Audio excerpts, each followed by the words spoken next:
예, 여러분 안녕하세요. 예, 안녕하세요. 프린트물 다 받으셨죠? 네. 프린트물. 오늘 제가 이제 좀 이야기하다 중간에 가로도 있고 막 그래요. 그래서 여러분 좀 맞추시면 볼펜 하나씩 좀 드리고, 제가 이제 제일 잘 맞추신 분들은 좀 그 얼굴 이렇게 마사지 하라고 그걸 좀 준비를 했어요. 그러니까 뭐 그래도 그냥 아무것도 없으면 재미가 없잖아요. 그렇죠? 그래서 제가 좀 준비를 했으니까 좀 열심히 여러분이 하시면 좋겠고, 스마트폰 검색하시면 반칙입니다. 아시겠죠? 네. 스마트폰 검색하시면 안 되고 그냥 여러분이 아시는 대로 대답을 해 주십시오. 자, 그럼 프린트물 한번 보세요. 프린트물 보셨죠? 프린트물. 자, 1페이지. 오늘 저희가 가는 곳이 부안이잖아요. 근데 부안인데 뭐 다 설명은 못하고 저는 이제 매창하고 신석정 이렇게 두 분을 좀 중점적으로 설명을 드리겠습니다. 먼저 이제 민조시라고 하는 것에 대해서 이제 조금 궁금해하신 분이 있다고 해서 제가 조금 짧게 이렇게 적어놨어요. 그러니까 민조시는 우리 민족의 민간 장단으로 흘러내려오는 율조를 문자의 뜻 위에 얹어 빌어 쓴 정형시인데 3, 4, 5, 6조의 자수위를 근간으로 합니다. 그게 무슨 말인지 알겠죠? 3글자, 4글자, 5글자, 6글자 이런 식으로 가요. 그러니까 시조 같기도 하고 아닌 것 같기도 하고 민요 같기도 하고, 우리 아리랑 아라리오 하면 3, 3, 4조죠. 이해가세요? 그런 걸 이야기하는 거예요. 나보기가 역겨 가실 때는 하면 7호조잖아요. 그런 걸 이야기해요. 근데 7호조도 크게 보면 나보기가 역겨우니까 4, 3, 5가 되죠. 맞나요? 제 설명 어렵지 않죠? 4, 3, 5조로 되잖아요. 이제 이런 걸 민조시 형태로 들어갑니다. 그러면 민조시는 뭐와 뭐의 합성어일까요? 네. 예, 말씀하세요. 정형시와 자수요. 아닌데. 민요와 시조. 예, 민요와 시조. 맞추셨으니까 제가 이렇게 맞추신 분은 제가 좀 뜯어 나중에 볼펜 하나 주세요. 제일 많이 맞추신 분 제가 이제 마사지 팩을 좀 선물로 드리려고 합니다. 네, 민요와 시조. 역시 공부 많이 하셨는데요. 민요와 시조의 합성어예요. 그래서 하나. 그래서 일단 볼펜 수가 제일 많으신 분에게 제가 여기 선물을 드리겠습니다. 괜찮죠? 네. 그래서 자, 그다음 또 보죠. 그래서 그 글자가 늘어나면서 상상력도 더불어 증대되는 뛰어난 현대 정형시라고 합니다. 그러니까 이게 참 애매해요. 시조와 민요의 중간이라고는 하는데, 이게 넓은 범위에서면 일종의 그 김수월의 시 같은 경우도 이제 민조시로 들어갈 수 있는 것이고요. 민조시라는 게 상당히 넓은 바운더리에 속한다라고 이해하시면 될 것 같습니다. 그 정도로만 민조시는 설명을 드리겠습니다. 자, 그다음에 이제 신석정 그 작가를 보면 1907년 7월 7일에 태어나셔서요 1974년 7월 6일 날 돌아가셨어요. 이해가시죠? 그러니까 올해 요즘으로 나이로 따지면 오래 사시진 않았죠. 그러지 않나요? 요즘은 거의 100세 시대잖아요. 근데 그 당시로 따지면 한 60대 후반에 돌아가신 것 같습니다. 자, 전형적인 자연시인인데 여기서 또 문제를 낼게요. 신석정은 중국의 시인의 영향을 받았거든요. 혹시 누구의 영향을 받는지 아세요?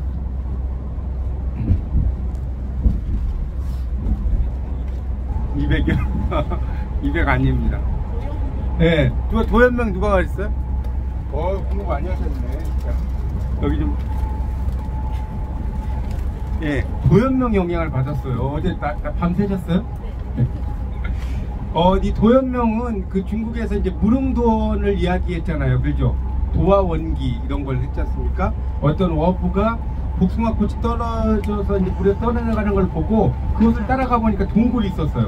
동굴에 갔던 사람들이 막 정말 화기애애하게 술도 마시고 이야기를 하고 있는 거예요. 그래서 이제 술 한잔 얻어먹고 잤다가 이제 그 다음에 집에 가서 그곳을 다시 가보려고 했는데 그것이 있어요, 없어요? 없어요. 그게 이제 도화원기거든요. 이제 그런 거, 그게 이상향이에요. 우리가 이상향을 유토피아라고 하잖아요. 여러분, 유토피아의 뜻이 뭔지 아세요? 유토피아가 이상향인데, 유토피아가 이상향은 알고 모르시죠? 예? 천국이요? 유가 네버에 네버. 결코 못 많다. 그 다음에 토피아가 섬이에요. 그러니까 유토피아는 네버 네버 아일랜드입니다. 결코 존재하지 않는 섬이란 뜻이에요.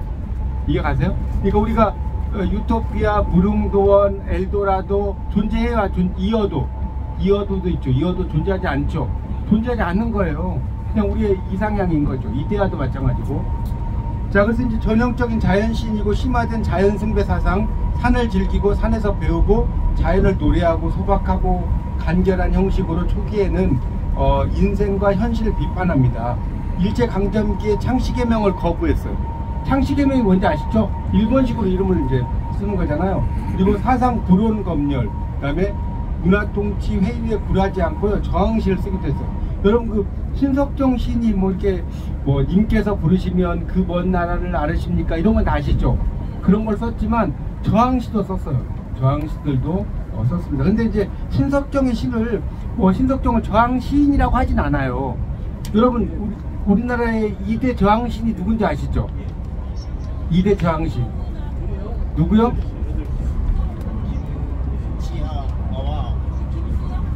아니, 저항시인이 그렇게 바뀌었나요? 아, 우리나라 2대 저항시인 누구죠? 아, 이거 아셔야 되는데. 김지하와 또 누군데? 모르시네. 2대 저항시인이 이육사와 윤동주예요. 이육사 시인이 안동에 가면 있잖아요. 윤동주는 뭐 아시죠? 너무나 유명하죠? 윤동주 모르신 분 있어요? 서시를 쓰셨고. 예. 아, 그러니까 시의 제일 앞에 부분에 시라는 말씀입니다. 예. 예, 아니 그러니까 제 시의 제일 앞부분에서 쓴 시라는 의미죠. 서시라는. 어쨌든 그 이육사 같은 경우는 대단한 게 뭐냐면, 보통 사람은 이제 시를 쓰다가 폭탄 던지잖아요. 이육사 시인은 폭탄 던지다가 의열단 출신이잖아요. 폭탄 던지다가 시를 썼어요. 시간 날 때. 근데 그런 시들이 정말 유명하죠. 이육사의 그 특히 절정이라는 시는 매운 계절에 채찍에 갈겨 마침내 북방으로 휩쓸려 오다 하늘도 그만 지쳐 끝난 고원 서리팔 칼날진 그 위에서다. 이렇게 나오죠. 그 시 모르세요? 절정이라는 시가 있잖아요. 그러니까 너무나 멋지잖아요. 만주로 이렇게 그러니까 만주로 이렇게 간 것을 매운 계절에 채찍에 갈겼다라고 썼지 않습니까? 그래서 한 발 제겨 디딜 것도 없고 이러면 가만히 생각해 볼 밖에 겨울은 강철로 된 무지개인가 보다, 이렇게 썼죠. 하여튼 근데 이제 그 하나만 더 이야기하면 그러니까 두 사람은 저항시인이에요. 저항시인. 근데 2차적 저항시인이 또 혹시 누군지 아세요? 2차 아니 2차적 저항시인 백석이 들어가요. 백석의 시를 윤동주가 좀 이렇게 필사해서 이렇게 실 쓴 건 아시죠? 그래서 백석은 일제 파괴되기 이전의 원형 공동체를 노래한 시인이에요. 백석 나중에 한번 쳐보세요. 길상사에 가면 또 백석과 관련된 이야기들이 많이 있죠? 네, 그렇습니다. 자, 하여튼 그래서 이 대춘부라는 게 기다릴 때자 봄춘자에 이제 부는 시를 하나의 이제 문장의 종류를 가리키는데, 자, 이 시를 누가 한번 읽어주실래요? 좀 낭송 좀 해주실래요? 예, 낭송하시면 이것도 불편하게. 제가 예, 하겠습니다.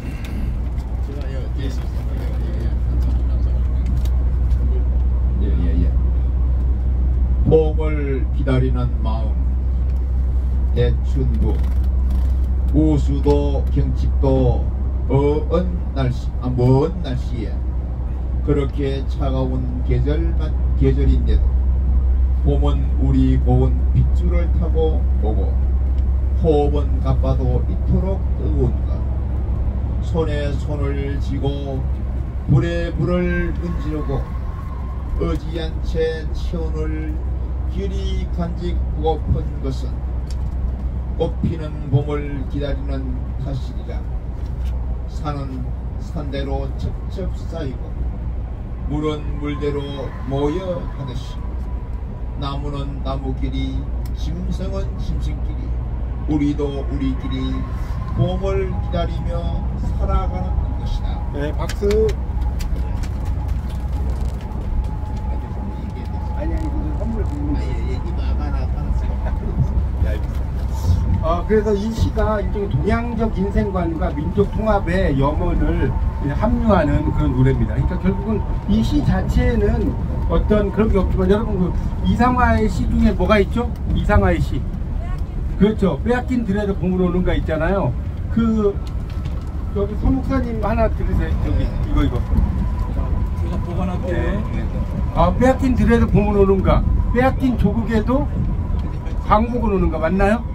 네, 봄이라는 것은 광복을 의미하는 거예요. 그래서 동양적 인생관과 민족 통합의 영원을 함유한 시다. 자, 넘겨보세요. 자, 이제 매창으로 들어갑니다. 매창이 이제 어떻게 보면 하이라이트라고 할 수가 있는데요. 이 매창 시는 1573년에서 1610년까지 하셨고요. 이 매창의 시 중에 또 유명한 시가 있죠. 자, 이거 시 한번 누가 좀 낭송해 주실래요? 이거는 여성분이 좀 해주시죠. 예. 예, 나가셔서. 자, 이것도 일단 하나 선물이고. 자, 많이 받은 분한테 줄 거예요.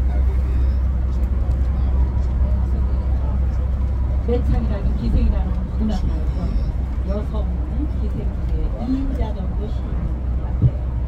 네, 매창이 그 사랑하는 이 희녀 그분을 그리워하는 시라고 제가 그렇게 알고 있거든요. 네, 낭송 한번 해볼게요. 매창 이휴 흩뿌리 주제 울며 찾고 이별하는 풍낙엽에 쳐도날 생각한가 이런 뜻인가 봐 생각합니다. 천리에 이룬 순간 오라가라 이 매창이 사랑이 끊어진 것을 두려워하며 쓴 시랍니다. 매창이 이렇게 유희경을 굉장히 그리워했어요. 서로 엄청난 사랑이거든요. 네, 엄청난 사랑이었는데 15년 만에 다시 재우를 하는데 그러고 나서 또 이별이. 네, 우리 이제 저기 장상 교수님. 예, 아이 박수 한번 쳐주세요. 고맙습니다. 여기서 이제 처음에 중요한 게 이화우예요. 여러분, 이화우가 이가 배리자의 꼬다자 그 비고자인데 이화우의 뜻이 두 가지가 있어요. 자, 맞추시면 또 선물 드리겠습니다. 아니, 배꼽인데 뜻이 두 가지라고요. 자, 이야기해보세요.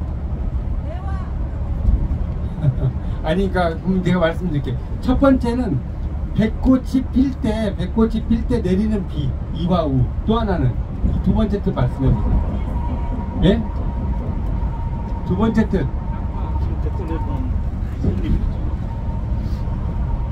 백꽃이? 예, 뭐 강승 목사님 비슷하게 맞추셨어요.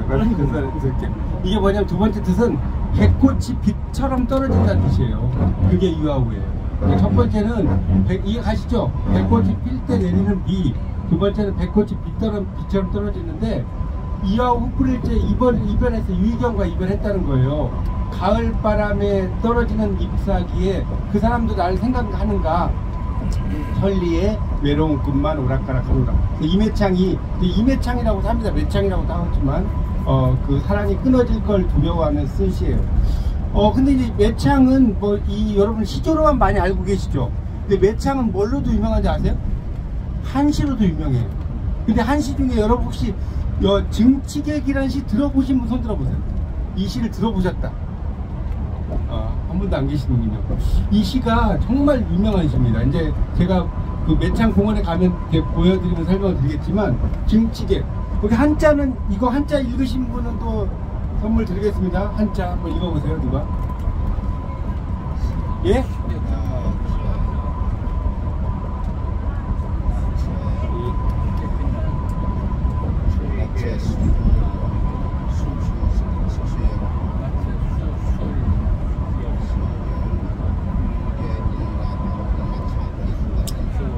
제가 읽겠습니다. 조금씩 틀리시는 것 같아서.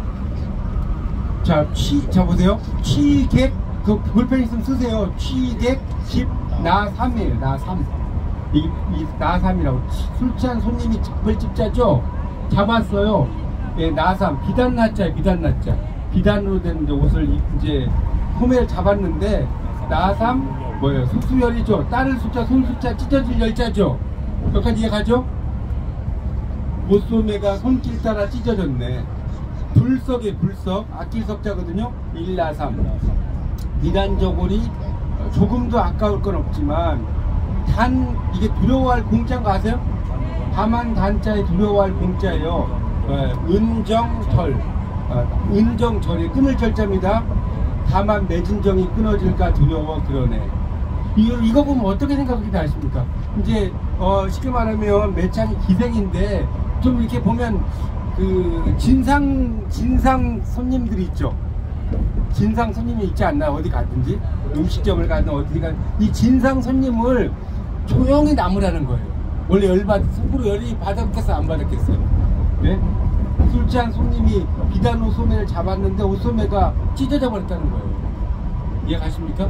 그거를 아주 그냥 완고거법이라고 하죠. 좀 유식한 말로 약간 돌려서 표현하는 겁니다. 완고거법. 우리가 막 질병을 마마라고 하고 맞죠? 화장실 해우소라고 하고 이런 것처럼. 그래서 사람의 이제 사랑이 얼마나 깊고도 슬픈 것인가를 느낄 때가 있다.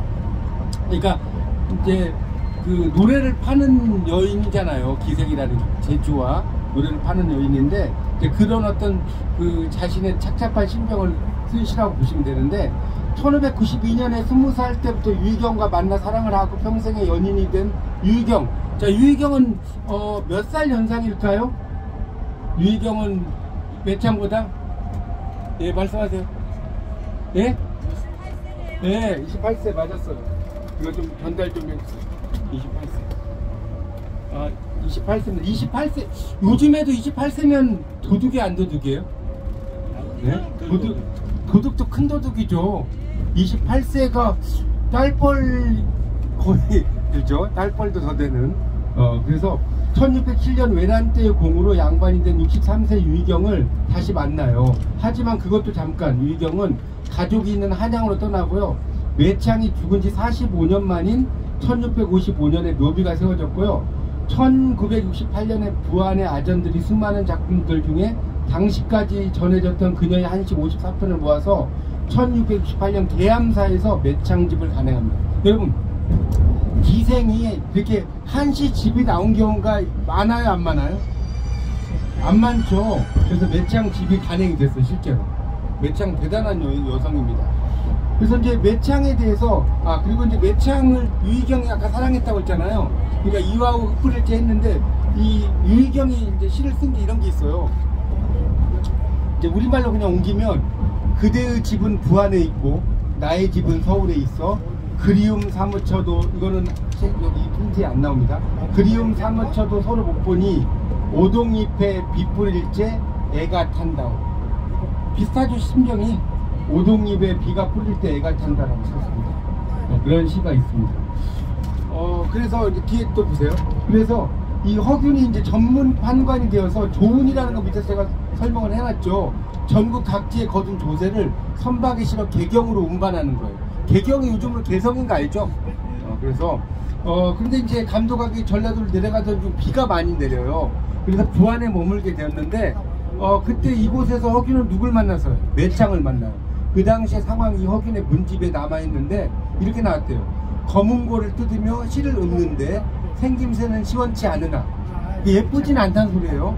재주와 정감이 있어서 함께 이야기할 만하고 종일토록 술잔을 놓고 시를 읊으며 시로 서로 화답하였다. 이렇게 나왔습니다. 그리고 실제로 매창이 죽었을 때 무덤에 검은고를 함께 묻었대요. 그건 모르셨죠?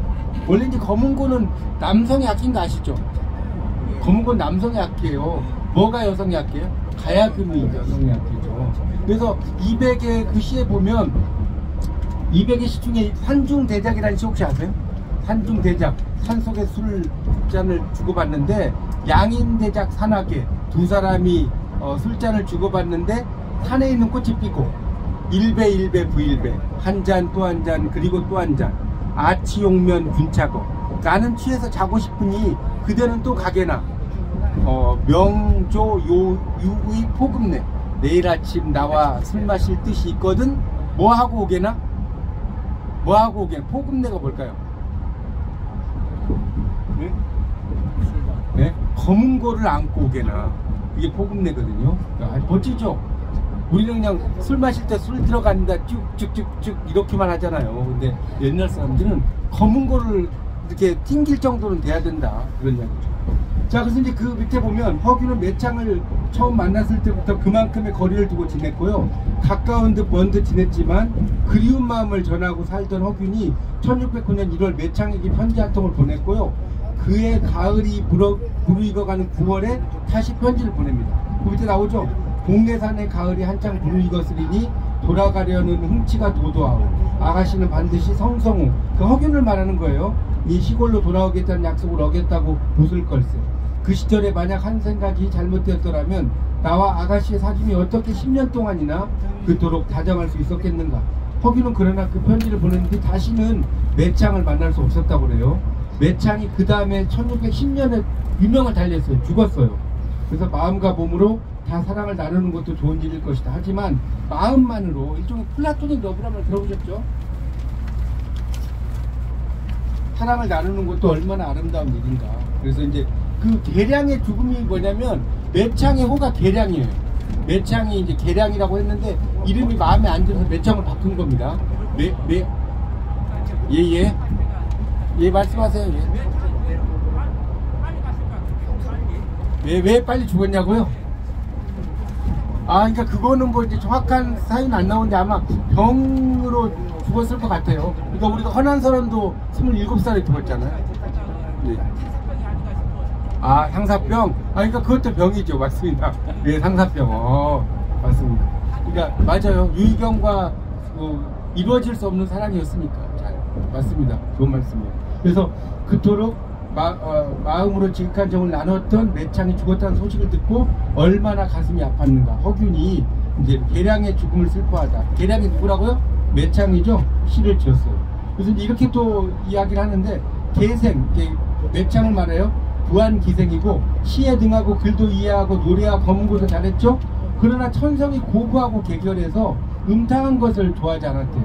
나는 그 재주를 사랑하여 교분이 막역했어. 그러니까 거스림이 없다는 거예요. 막역이라는 건데 아시죠? 막역한 사이다 이런 말 하죠. 그래서 비록 담수하고 가까이 지냈지만 난의 경에는 미치지 않았기 때문에 오래가도 변치 않았다. 이게 낫죠. 그래서 그러니까 지냈지만 그러니까 서로 복잡한 관계가 아니었다 이 말이에요. 쉽게 말하면. 그래서 지금 그 죽음을 듣고 한 차례 눈물을 뿌리고 율시 이제 시를 지어서 슬퍼한다는 건데 요 밑에 있는 건 이제 허균이 지은 시입니다. 근데 상당히 한자들이 어렵고요. 우리말로 읽어도 이게 쉽지 않은데 한번 보세요. 이거는 그냥 한자는 여러분이 그냥 보시고 우리말만 좀 보겠습니다. 신묘한 글귀는 비단을 펼쳐놓은다. 그 다음에 청아한 노래는 가는 구름을 멈추게 하네. 해석되죠? 복숭아를 딴 죄로 인간 세상에 귀양하고, 이게 이제 옛날에 그 귀양 온 사람들이 다 하늘나라의 원래 신선이었는데 글자 한 자 잘못 읽어갖고 인간 세상에 왔다는 거예요. 그걸 적강이라고 하는 거 들어보셨어요? 적강이라고 하거든요. 그래서 선약을 훔쳤던가 이승을 떠났다니. 부용이란 건 연꽃이 연꽃. 부용을 연꽃이라고, 부용정 들어보셨을 거예요. 부용의 장막에, 그러니까 이게 커튼이죠. 등불은 어둑하고 비치색 치마에 향내만 남았구려. 명년이라 내년이라 복사꽃 방긋방긋 피어날지 설도의 무덤을 어느 니 찾을는지. 근데 설도도 이제 유명한 어떤 여인인데 비유를 한 거죠. 처절한 반척보의 부채라 비량한 탕문군의 검은. 이게 다 유명한 그 유물들입니다. 부채나 검은고, 탕문군과 반척보. 나는 꽃은 속절없이 하늘 쌓아라. 시든 난초 다만 마음 상할 뿐. 이 복례섬은 이상향이라고 생각하시면 될 것 같아요. 유토피아. 복례섬의 구름은 자취가 없고 한 바다에 다른 하마 잠겼다고. 그러니까 바다에 달이 잠겼다는 것은 이 수명이 끊어졌다는 소리예요. 다른 해 봄이 되어 와도 소소의 집엔 낡은 버들 그늘을 이루지 못했다. 여기서 이제 낡은 버들이 그늘을 이루지 못했다는 말은 뭐냐면, 이 버드나무는 뭐의 표시인지 아세요, 여러분? 사랑의 표시예요. 여러분, 버드나무가 뭐가 잘 된 줄 아세요? 번식이 잘 돼. 버드나무는 이제 휘무지라고 해서요, 이렇게 꽃을 꺾어가지고 땅에다 묻어놓으면 바로 싹이 납니다. 그래서 이 맷버들 가래 걷고 보내노라 님의 손대, 이런 그 시조도 있습니다. 산에 있는 버들을 잘 가려서 걷어가지고 님에게 보내겠다, 뭐 이런 시도도 있어. 그래서 허균은 그 당시 천대발동 기생도 동등한 인간으로 대우했고요. 부안을 고향으로 두고 시작 활동을 했던 시인 신석정은 임해창, 유희경, 자 누구를 부안 3절, 자 이 무슨 폭포가 있는데 부안에 여러분 오늘은 안 가지만 무슨 폭포가 있어요. 혹시 아세요? 예? 뭐라고요? 뭐라고 했지? 제가 못 들었어요. 아, 직소폭포 맞아요. 예, 직소폭포. 아, 공부 많이 하셨네. 직소폭포입니다. 그러면 송도 3절이 있죠. 송도 3절은 뭐가 있어요? 서경덕하고 황진이하고, 자 무슨 폭포? 서경덕하고 황진이하고 무슨 폭포가 있는데? 예? 누가 박연폭포라고 누가 하셨어요? 아, 이거 좀 전달 좀 해주시죠. 박연폭포입니다.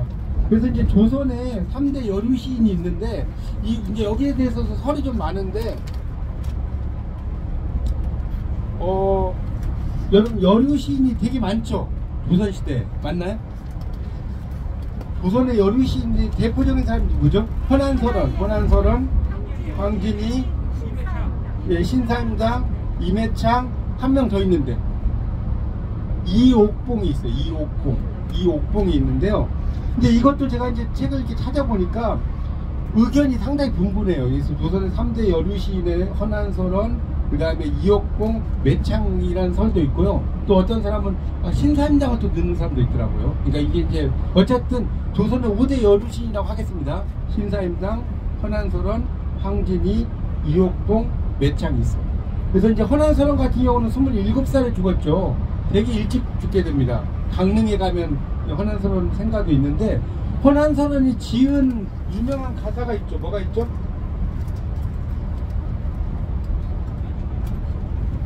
아, 이거 아셔야 되는데. 자기 애기 자식을 잃고 나서 지금 시간이 아니 무슨 가? 네?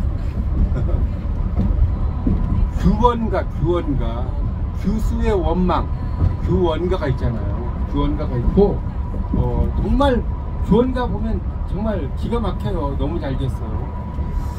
그 다음에 황진이도 뭐 잘 썼고, 이제 매창인데, 매창의 원래 이름이 있어요. 혹시 뭔지 아세요? 매창의 원래 이름이 이향금이에요. 향금이고요.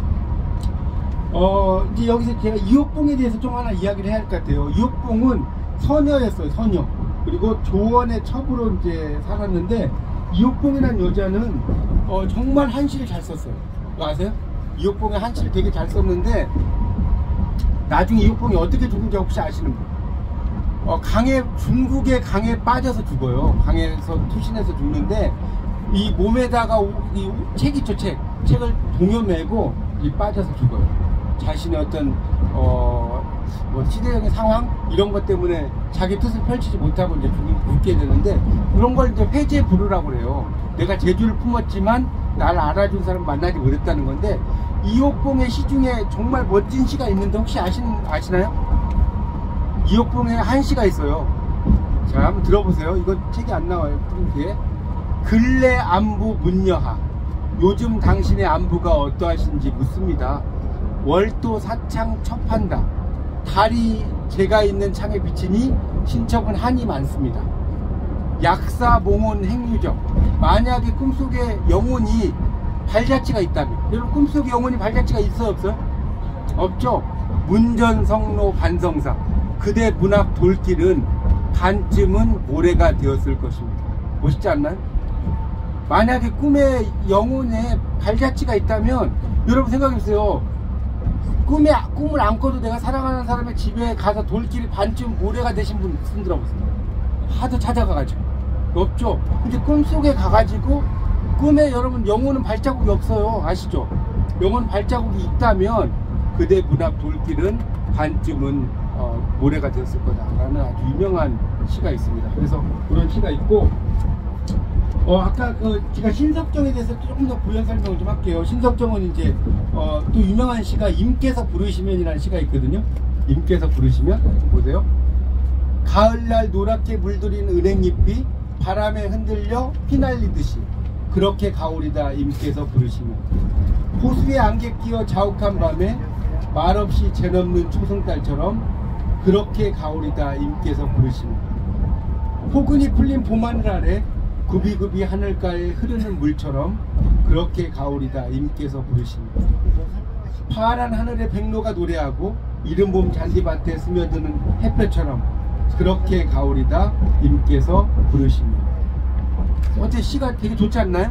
반복이 되면서 아주 멋진 그런 시를 쓴 시인입니다.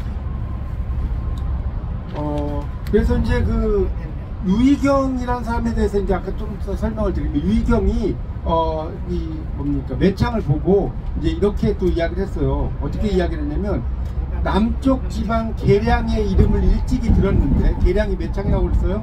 시와 노래 솜씨가 서울까지 울리더고 오늘 그 진면목을 보고 나니 선녀가 하늘에서 내려온 듯 하구나 라고 유희경이 초는집이라는 그 시집에서 누굴 이야기했습니까? 매창에 대해서 이렇게 평가를 했습니다. 그래서 이 매창이라는 분은 상당히 유명하신 분이라고 안내할 수가 없겠습니다. 제가 이제 뭐 자세히는 이야기 안 했고, 또 현지에 가면 제가 매창 공원이 있어요. 매창 공원에서 이제 매창의 시들이 많이 있을 거 아닙니까? 그 시들을 보면서 매창 공원에서 설명을 좀 드리겠고요. 저희가 신석정 문화관에 가면 목사님 혹시 저희 해설사님은 그렇게 아는 없었어요? 아, 그렇구나. 그리고 하여튼 거기 가서 제가 또 그 신석정님의 시인님의 이야기는 거기 가서 현지에서 해설사님 없으시면 제가 좀 해드릴 수 있는 거는 해드리도록 하겠습니다. 좀 도움이 되셨나요? 네. 뭐 이상. 예, 감사합니다.